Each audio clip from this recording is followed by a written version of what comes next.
মোহাম্মদপুরে চন্দ্রিমা মডেল টাউনে বিনা নোটিসে রাজউকের অভিযান চালানোর প্রতিবাদে মানববন্ধন করেছেন ফ্ল্যাট ও প্লট মালিকরা। সকালে বেড়িবাঁধের প্রধান সড়ক অবরোধ করে মানববন্ধন করেন তারা। তাদের অভিযোগ, নকশার অনুমোদন আনতে গেলে রাজউক তাতে অনুমোদন না দিয়ে উল্টো অভিযান চালায়। এ বিষয়ে সুনির্দিষ্ট নীতিমালার প্রণয়ন এবং ভবন মালিক সমিতির অনুমতি নিয়ে অভিযান চালানোর দাবি জানান চন্দ্রিমা মডেল টাউনের ফ্ল্যাট ও প্লট মালিকরা।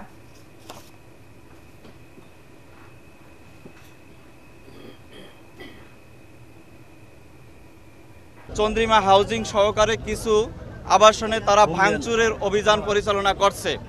তারই আলোকে আজকে আমাদের এই মানববন্ধনের মাধ্যমে আমরা রাজধানী উন্নয়ন কর্তৃপক্ষ, রাজউকের চেয়ারম্যান মহোদয় প্লাস সংশ্লিষ্ট মন্ত্রণালয়ের মাননীয় উপদেষ্টা মহোদয়, সেই সাথে মাননীয় প্রধান উপদেষ্টা মহোদয়ের বরাবরে একটি স্মারকলিপি পেশ করব।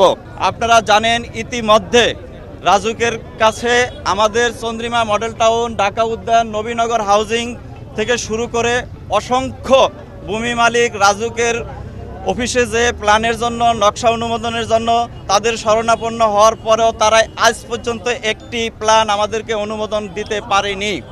এত কষ্ট করে চন্দ্রিমা মডেল টাউনের প্রত্যেকটা রাস্তাঘাট এত সুবিস্তীর্ণ, এত প্রশস্ত, এত ব্লকে ব্লকে ভাগ করা মসজিদ, মাদ্রাসা, স্কুল, কলেজ সমস্ত শৃঙ্খল এবং ডিসিপ্লিন মোতাবেক প্রতিষ্ঠিত।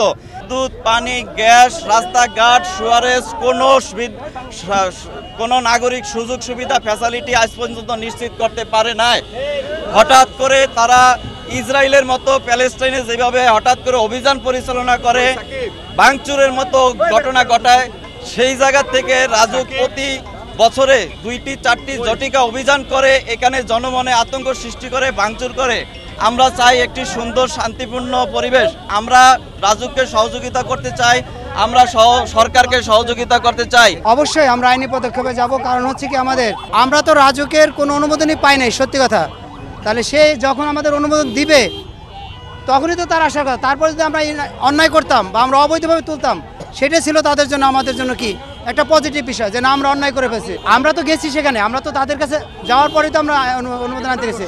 জি, আমরা তো তাদের কাছে বারবার যাচ্ছি, আমরা তো বলছি তাদের যে আমাদের অনুমোদন দেন, আমরা সেইভাবে মেনে চলবো। আপনারা যে অনুমোদন দিবেন, যেইভাবে নিয়মকানুন দেবেন, আইনগতভাবে আমরা সেইভাবে চলবো। আপনারা জানেন যে রাষ্ট্রের সম্পদ ধ্বংস করার, ক্ষতি করার অধিকার কোনো রাষ্ট্রের নেই, সরকারের নেই।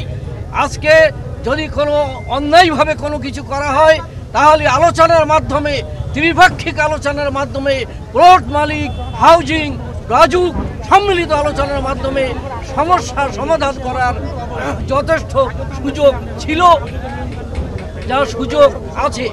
তারা সমস্ত অন্যায়, সমস্ত সুযোগগুলি তোয়াক্কা না করে একতরফাভাবে রাষ্ট্রের সম্পদ ধ্বংস করেছে, রাষ্ট্রের সম্পদ নষ্ট করেছে। রাষ্ট্রের সম্পদ নষ্ট করা এটা কারোর অধিকার নেই। এখানকার প্লট মালিক যারা কর্মরত সদস্য, তাদের সবাই অথরিটি হচ্ছে হাউজিং কর্তৃপক্ষ।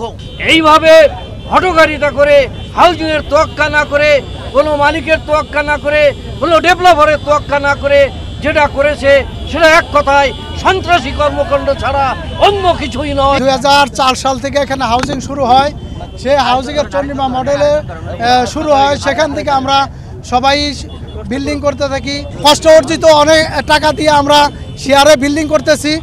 এই গত 20 বছর পরে ওনারা ভাঙচুর আরম্ভ করে দিছে।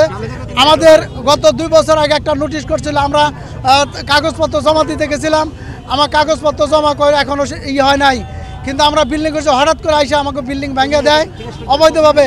তারা বলতেছে এখানে অবৈধ। আমরা তিলে তিলে করে আজকে আমরা ফ্ল্যাট বিল্ডিং বানাইছি, শেয়ারে বিল্ডিং বানাইছি।